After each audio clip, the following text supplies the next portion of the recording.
This program contains true stories of rescues. All of the 911 calls you will hear are real. Whenever possible, the actual people involved have helped us reconstruct the events as they happened.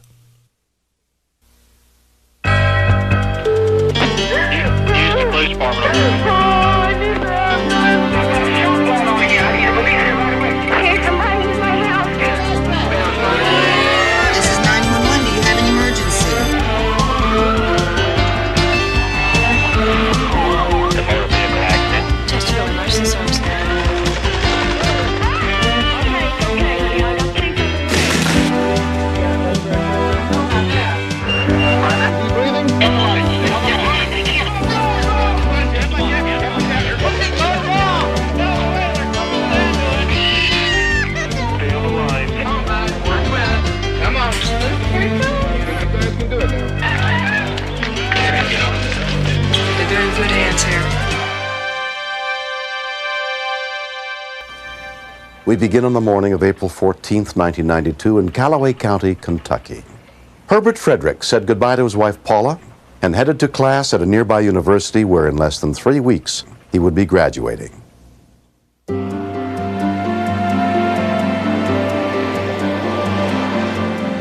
Herb was working full-time the night shift and going to classes during the day. And he woke up late, so he hurried out the door.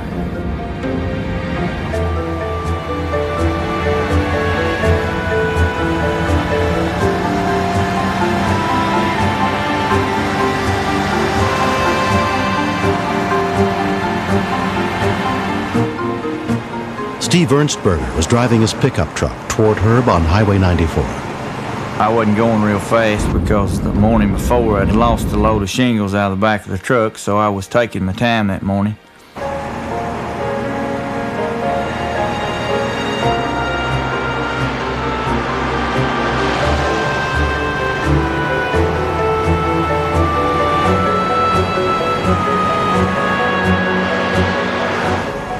I looked up and I saw the car coming at me on my side of the road.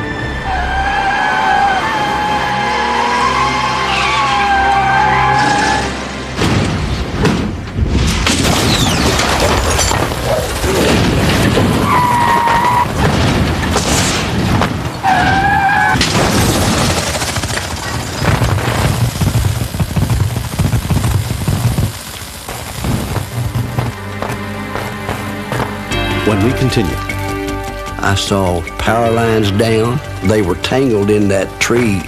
It was dangerous. You could get electrocuted. That's why nobody would touch the car.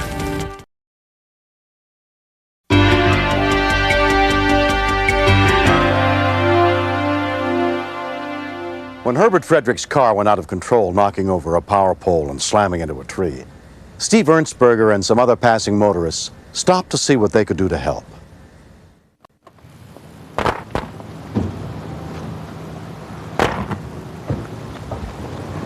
There was a young lady trying to find a phone to call the ambulance. You gotta call 911. And then it dawned on me that, well, I could have been killed too. Ted Potts heard the crash and ran to see if he could help. I walked up there and there was a man leaning over a wheel. I saw power lines down. They were tangled in that tree and it was sagging on both sides of the car. I said, that old boy doesn't have a chance. That's what I thought. I said, well, Ted, you need to call the electric company too, because he's broke the pole. And there was probably danger of electrical shock. I didn't know if he was alive, to tell you the truth. It was dangerous. You could get electrocuted. That's why nobody would touch the car. I figured he was dead anyway.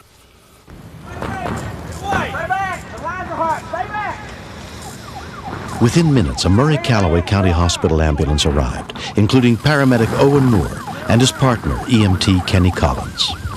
When we pulled to the scene, we seen the power lines that were hanging over the car and going across the road. They were hanging approximately maybe 3 to 4 foot over the car, and every time the power lines would surge, you could just see it burning the limbs and dropping each time. I see quite a bit of blood. He's got a head injury of some sort. The potential for this patient to die was very high. The Murray Fire Department arrived soon after, led by firefighter EMT Brad Haw. We got out of the truck and I kind of walked up, kind of rapidly, and, what do you have here, We kind of got to looking. Then about that time, my partner, Tim Bradshaw, tapped me on the shoulder. He said, "Hey, we've got a trailer over here on fire." And I thought, oh, great. I mean, if you can't comfortably go in there and put it out, leave it.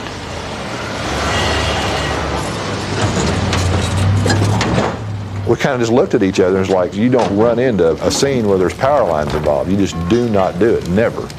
And I was thinking to myself, well, if this tree will hold these power lines up long enough, we could just run down there real quick, get in real quick, and get out real quick.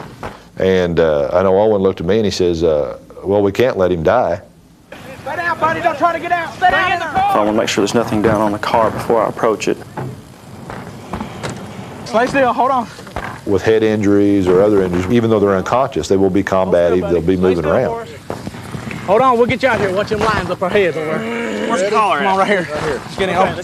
As time goes on, the fire in the tree, little limb, holding the power lines up, and it's burning through them. It's like, if we're going to do it, we're going to have to do it now because we don't have time to sit around and ponder the situation very long. Get these lines over the car. This car's on fire. Let's go. Package him up. Let's get him out of here. It could explode any time. I knew then that there could be 4 lives taken. Gotta get him out here. Package him up on. Let's go. Come on. Get these legs here. His right leg was mangled up pretty good. It was broken. And of course, we don't worry about splinting. In that case, it's like, let's save the guy's life. He may walk with a limp, but at least he'll be able to walk, Let's go.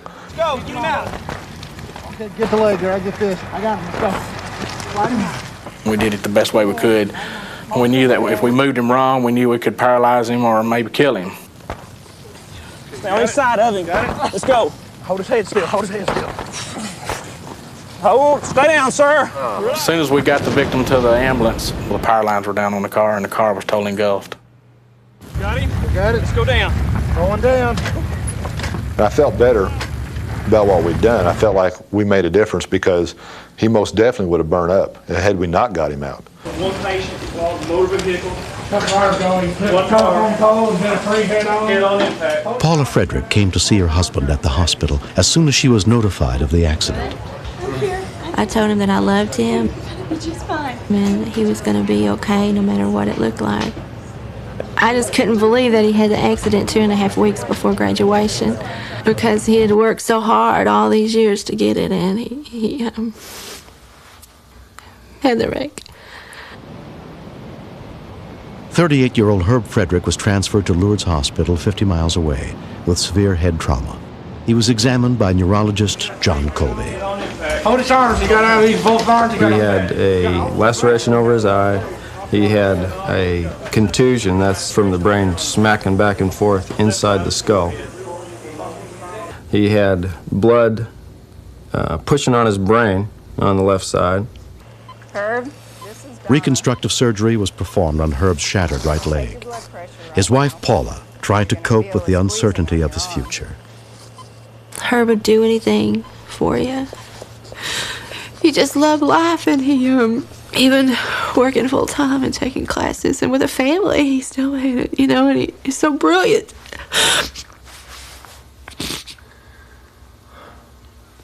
And I don't want that to be lost.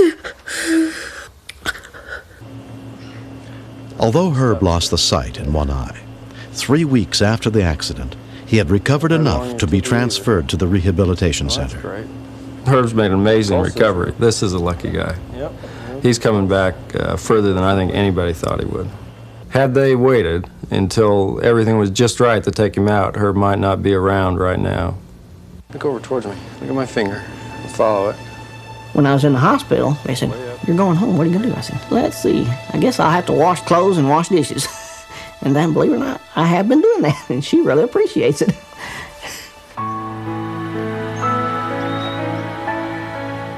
It was months before Herb could return to work. After his accident, I just wanted to follow people and say, life's too short. You don't need to get there so fast, or why are you in such a hurry to, come look at my husband and see what happened to him. 1 year later, he's finally getting his college degree. My left eye still doesn't work at all. I would consider that about the only thing wrong with me. This leg is almost perfectly well. I guess I am a cat with 9 lives. Next, We have a bank robbery. He was determined to get him. And that's when I started getting worried. I didn't know if I could control what he was going to do at the other end. Shoot at it!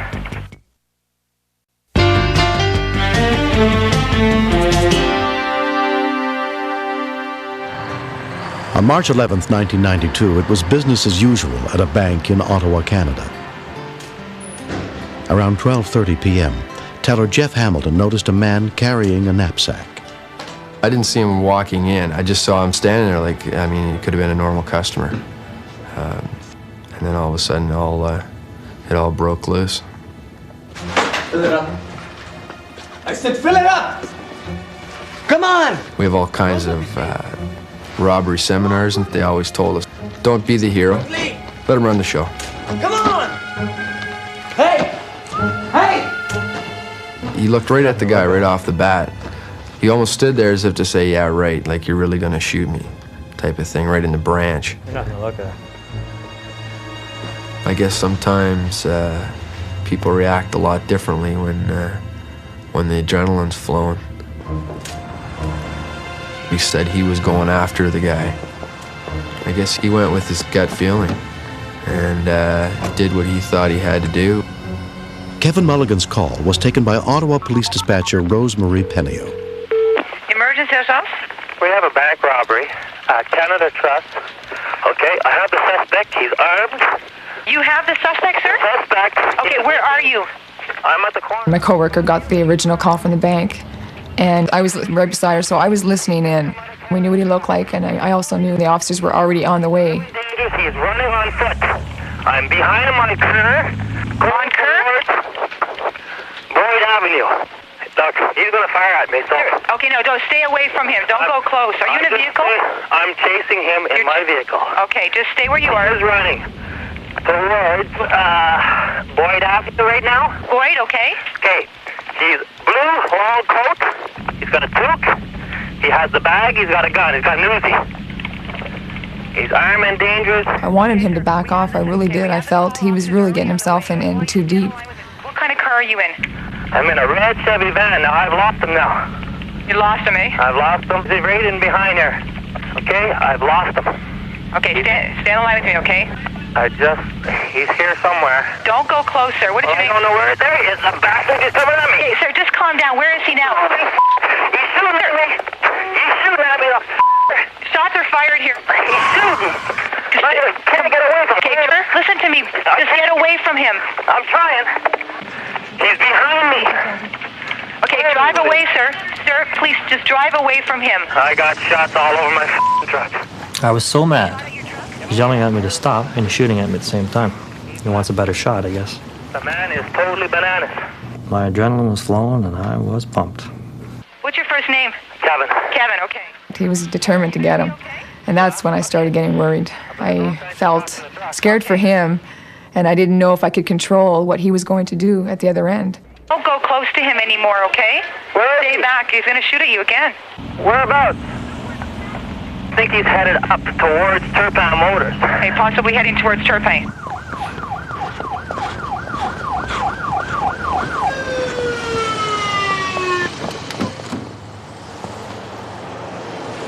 He's in the body shop right now. Carly Motors? Yeah. Okay, this is my truck search. Holy he shot at me. He's going to kill me. You going down outside? Kevin? Kevin, what's going on? We have an officer here. Can I have his name? Kevin. Hello? Who's this? Corporal Walsh. Pat, it's Rosie here. I can't hear you. The constable got into the truck, and the line just went dead. I was scared because I was sort of determined this guy, the suspect, was going to shoot it no matter who. He didn't care who was getting in his way.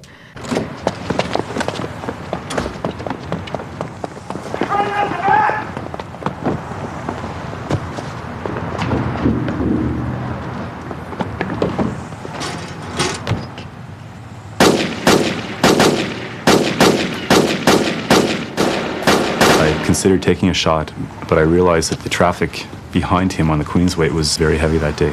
Constable Mike Ryan was leading the pursuit of the suspect. if I'd missed him, there was a good chance I probably would have hit one of the vehicles in behind.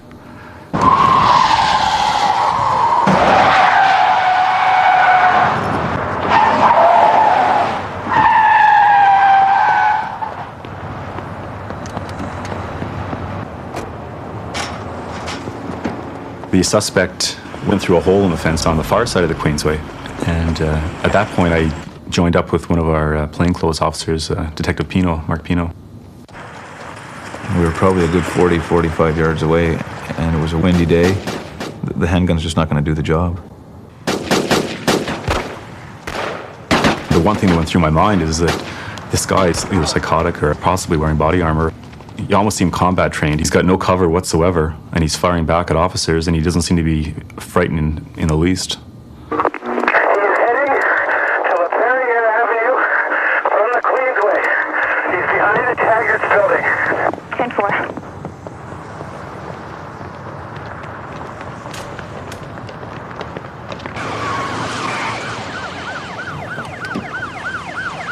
We weren't cognizant of what was going on inside at that point, but we knew he wasn't coming out. 504 dispatch, we got a suspect inside, he's armed.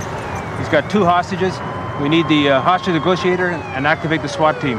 Acknowledge? A perimeter was set, and members of the SWAT team took up positions around the building.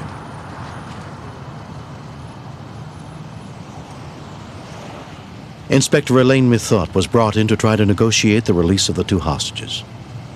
He was receptive when he saw that the cellular phone was being offered to him.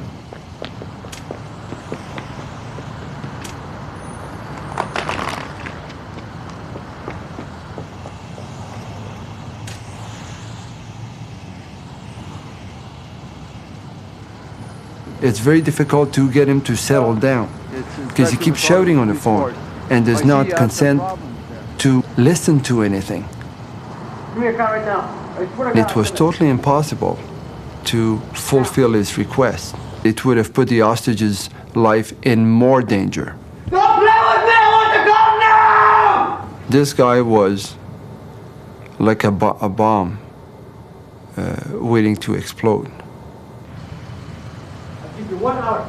I swear to God, if you don't bring me a cop, I will kill them both. As we mounted the stairs, Bob just yelled at me to run, and I heard a commotion behind me.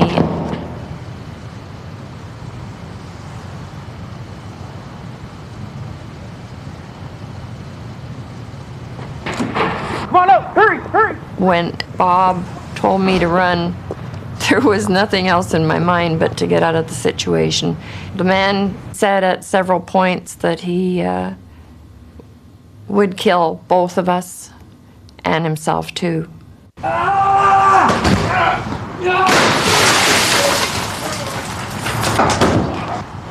move! Stay there! I've got the gun! Get in here! Get in! The SWAT guy was telling me to come over to where he was, and I was using very graphic language, telling him that no, I wasn't going to go over there and come and get the bad guy. And then suddenly, after yelling back and forth at each other, I realized that here's another guy with a rifle. I better listen to this guy.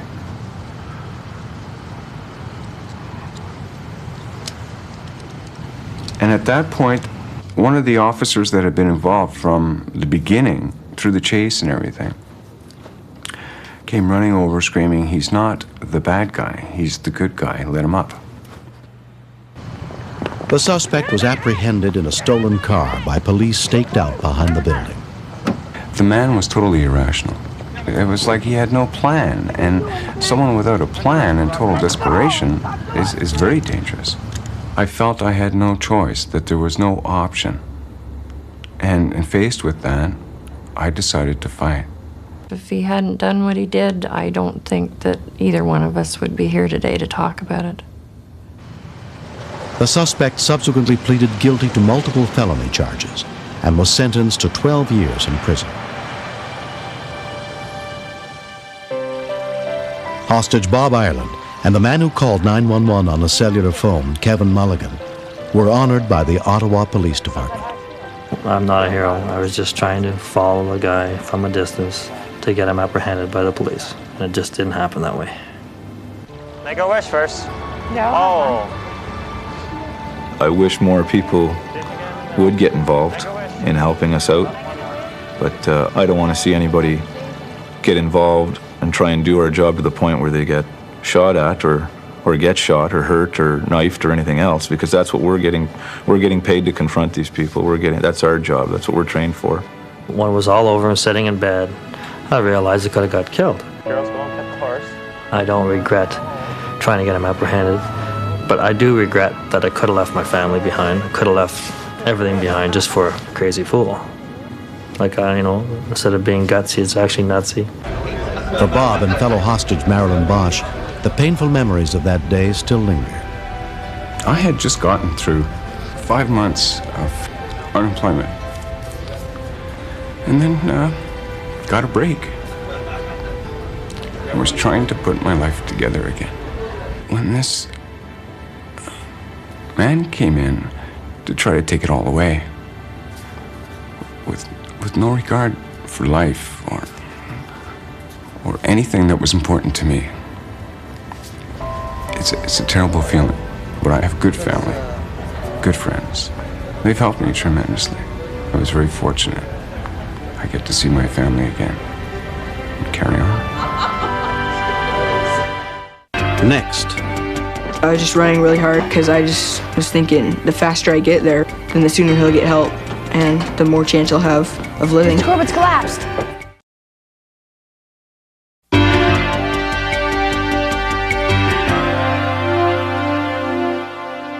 40-year-old Randy Corbett had been a teacher at Tracyton Elementary School for 18 years in Western Washington. During that time, he'd formed a pretty good idea of what kids were capable of doing. But on the morning of September 14th, 1992, Randy was surprised to discover that sometimes children can far exceed our expectations. That's it. Recess is over. Everybody back in class. Among the students in Randy Corbett's new 6th grade class were Chris Sander and his best friend, 11-year-old Aaron Rankin. When Mr. Corbett came in, he told us to sit down and to get out our math books. Take out your homework assignment. He looked just like he did all the other days. Okay. Number 1, 764. Okay. We round that to the nearest 10. The answer is 760. All right? Number 2, 495. Down to the nearest 10, 490. Okay, that was number 2. His eyes rolled back and he just collapsed. Stephen Lager didn't know what to do. A lot of the kids were they were laughing and they were saying, it's just a joke, it's just junk, don't get worried, because he's just faking it. What's going on? Was he having a heart attack? What's going on? Aaron just checked to see if he was breathing and checked for a pulse, and then he just started doing CPR.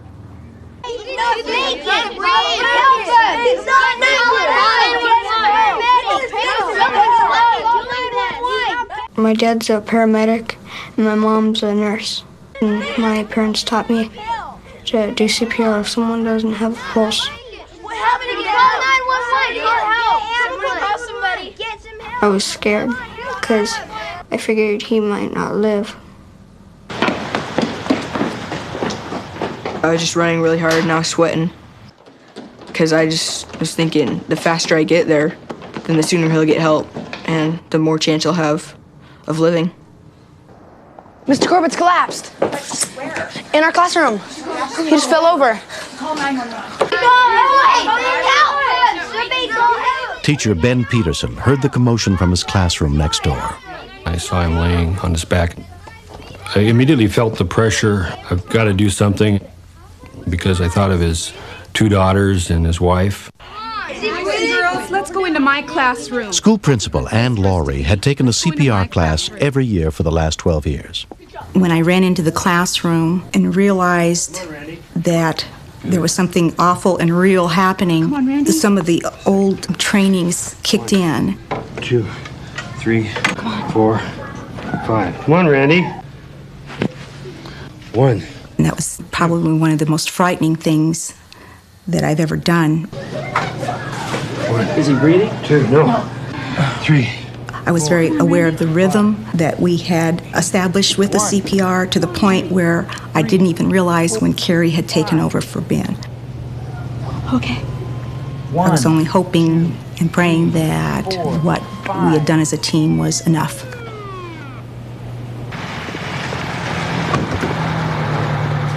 Within 6 minutes of Randy Corbett's collapse, rescue units with Kitsap County Fire District 15 arrived, including EMT Brian Danskin. When we first pulled into the school, the first thing I noticed was the sign on the window that said Mr. Corbett. Instantly, that rang a bell that used to be my 6th grade teacher. I had no idea who it was actually that was down in the classroom until I moved around to his head to assist him in ventilations, and I saw that it was Mr. Corbett. Come on, Randy. I've done CPR on quite a few people, and you always want to save the person. But when you know the person, it's just that much extra that you want this person to survive. Okay, still in V-fib, we're charging. Everybody stand clear. Clear. Shocking. Okay, and check for a pulse. No pulse. The time that the paramedics were working on Randy were the scariest and most frightening and most horrifying 17 minutes of my life. Everybody stand clear. Clear. Shocking. I wanted the paramedics to be done, and I wanted the happy ending to be right then and there. Still in V-fib, we're gonna charge. Come on, Randy. Everybody stand clear. Clear. Shocking.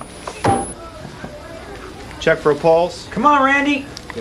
We have a pulse. Okay, let's get a blood pressure on him. Right after the fist shock, we got a rhythm back, and he started to breathe somewhat on his own.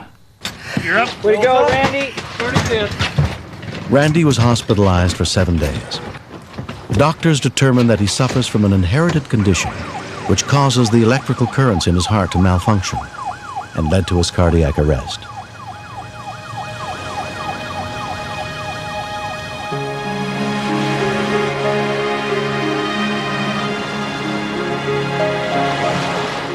I had open heart surgery and had a defibrillator implanted in my chest. It sends an electrical impulse to my heart, so it's just like having a paramedic right at my side all the time with the 2 paddles. I don't look at it as something of fear. It's keeping me alive, so it's something to really be happy about. Since the incident, Randy's wife, Sue, has learned how to do CPR. He was lucky if this had to happen, that it happened at school. Aaron acted so quickly, and the other students and the principal and the teachers did what they needed to do, and I'm sure that saved his life. During Randy's recovery, Aaron visited him and brought get well cards from the whole class. Thanks. They told me that if I hadn't done CPR, he might not have lived. Before I thought, oh, it'll never happen to me. I'm Sue Corbett. But now I know that it could happen to anyone. Thanks for doing such a good job. I was proud of myself, and I was glad that I was there that day.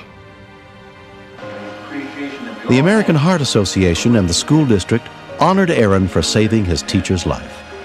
The fact that he reacted so quickly in getting oxygen to Randy's brain set the stage for a successful ending. We're going to have all our 6th grade students trained in CPR. We're here to learn CPR, and what I'm going to do is demonstrate the steps in initiating CPR, just like Aaron did on Mr. Corbett. I believe that all children should be taught CPR all over the United States in school. I shake and shout, hey, are you okay? And if they're taught, there'll be a lot of lives saved. 6 weeks after his cardiac arrest, Randy Corbett was ready to return to his teaching job.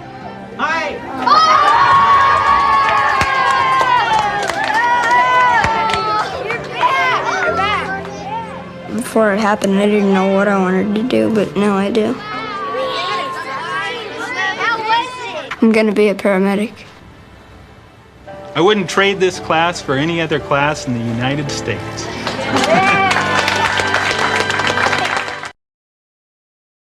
Next. My son, he's 4 years old. I want to be here for him. I don't want him to have to grow up without a dad.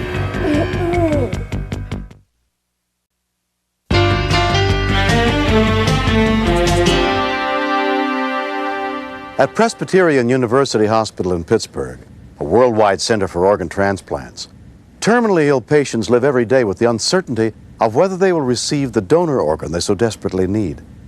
This story is not a recreation.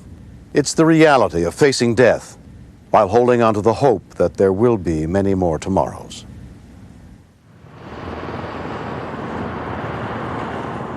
Every day we assume the sun's coming up. We assume the car is going to start. These are all assumptions. The power can go off, the battery can be dead in the car, and we can lose our health. Life itself, we take for granted. 2 years ago, 49-year-old Bill Loving was diagnosed with cirrhosis of the liver. Bill is now so ill, he will die within a year if he does not get a transplant. I came in as a backup to another patient, and you sit and you wait. You don't want this other person not to be able to be transplanted. But at the same time, you want to live too. My son, his name's Billy, he's 4 years old, and he's a special gift. I want to be here for him. I don't want him to have to grow up without a dad. I'll rub that one in.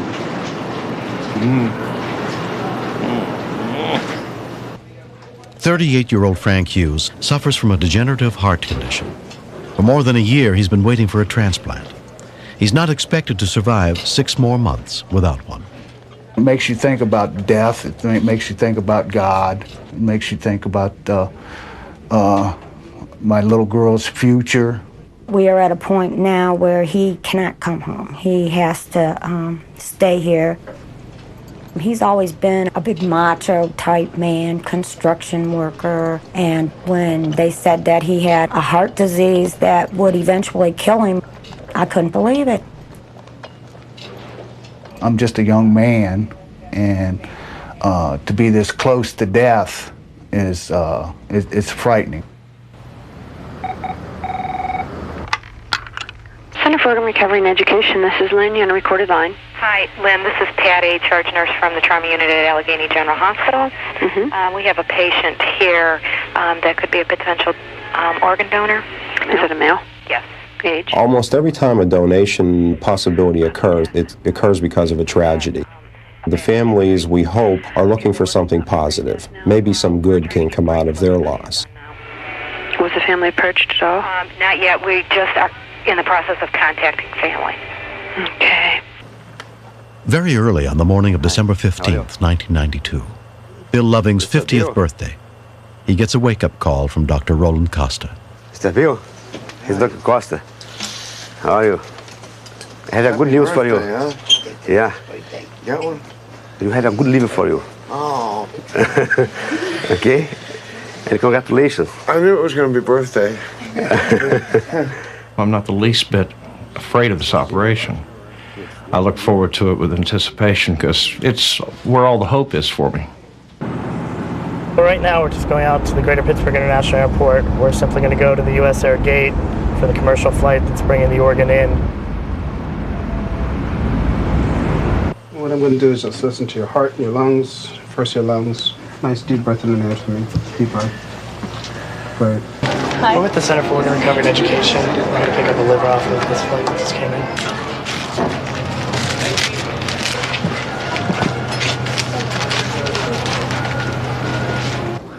Bill's former wife and close friend, Carol Loving, brings their son in to see his father once more before the surgery.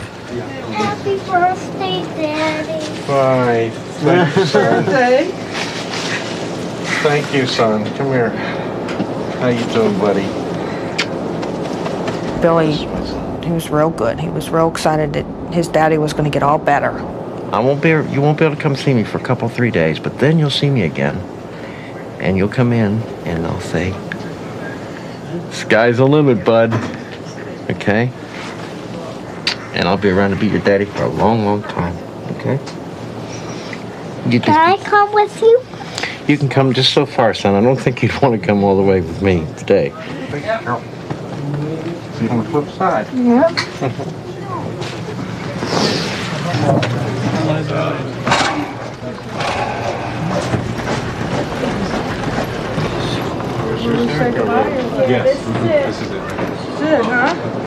When we got to the operating door, I was scared. I had a fear.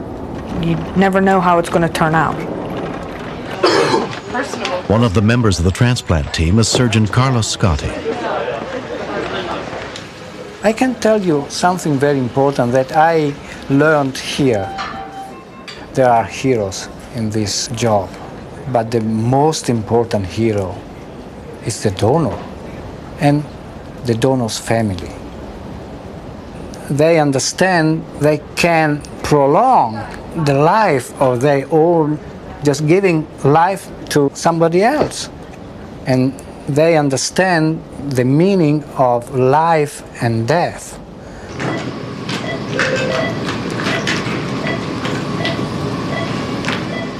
It's a difficult surgery. This is an unforgiving surgery. If you do a mistake, the patient will die. Once the diseased liver is removed, Chief Transplant Surgeon John Fung is brought in to oversee the implantation of the donor liver. For liver transplantation, the general average is now about 80% of the patients still live at 1 year. We would anticipate that with the current success, that probably about 70% of the patients should still be alive at 5 years. All right, this is the new liver. As you can see, it's much smoother, very soft. This is the way a normal liver is. Scissors, please. See the color of the liver now. Immediately after the liver is put in and the blood flow is restored to the liver, the next couple hours after that happens are the crucial period. Nice. The operation went well. Okay. Went well. That's all I can say. Now we're going to have to keep our fingers crossed and hope that the liver works. There was such a weight off my shoulders, you know, just to know that everything went great.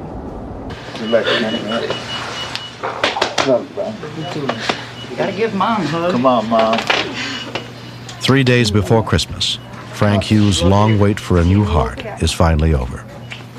Remember. Yeah. I love you. I love you. Okay. His surgeon is Dr. C. Pham. The critical point during Frank's surgery is to move quickly enough so that we do not let the donor heart wait for a long time, because the longer the wait, the higher the likelihood that it will not work properly. That's on. 2.5 hours into surgery, the donor heart is placed in Frank's body. We have more on the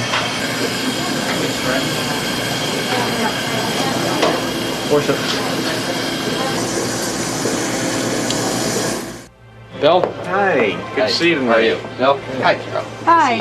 4 weeks after the successful transplant surgery, Bill's new liver is functioning well. Thank you for saving my dad. Oh, you're welcome. They always autopsy the old liver, the old organ when it comes out.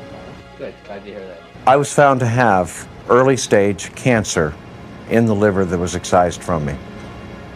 Without the transplant, liver cancer would have consumed me within 6 months. I'm excited. Frank is also recovering very well. Everything okay? If I could talk to the family that donated their son's heart, their husband's heart, all I could do is show my greatest thanks. I can't thank them enough. The preliminary report, it looked like it's very good. So far, no rejection yet. My main intention is to go back to work and provide for my family and hopefully live long enough to see my little girl go through college. Just get lazy. On the average, 7 patients in the United States a day die waiting for organ transplant. If one person would donate all of the potential organs and tissues, he can positively affect about 400 people's lives. I can breathe better, I can walk further. It's a miracle. There's no other way to describe it. It's just a miracle. The difference in the way that I feel now and the way that I felt just 3 months ago. I made it through. I'm here. I'm living proof that transplants do work. Watch your step now. There were those days that I felt like I was just kind of tagging along, and Dad just kind of had to huff and puff and try to keep up. No, I don't need help. I want to see this. Yeah! Today, I'm out there and I feel like I'm his buddy. I can be a dad. I can be those things that a child looks for in their father. The kind of things that when you're sick, I'll get there before you do. you wish you could do, you can't do. You don't give life only to a single people. You give life to a family. You give life to a society.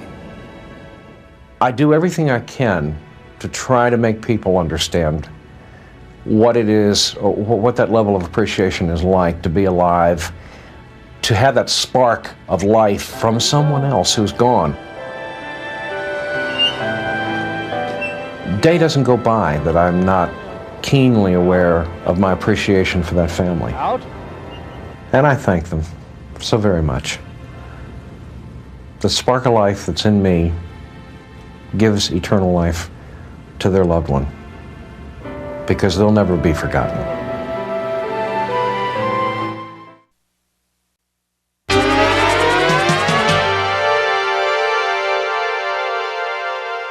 Nearly 1 out of every 3 people on the nationwide transplant list for hearts and livers will die while waiting for a donor organ. If you are willing to give the gift of life, carry a donor card or tell members of your family that you are willing to become a donor. This series is dedicated to all the men, women, and children who choose to get involved when a life is at stake. I'm William Shatner. Join us again next week for more true stories on Rescue 911.